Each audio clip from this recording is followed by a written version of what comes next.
Surprise parties ఇవన్నీ అయిపోయిన తర్వాత మా వాళ్ళందరం ఎప్పుడు ఆల్మోస్ట్ 2 o'clock వరకు డిస్పర్స్ అయిపోయాం అనమాట.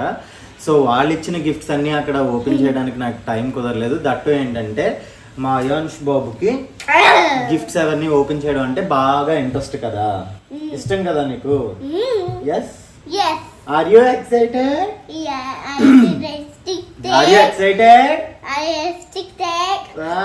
ఓపెన్ చేద్దామా? ఓకే. ఇది ఎవరిచ్చారు? తేజు అత్తయ్య, అమర్ ఇచ్చారు. అమర్ మావయ్య.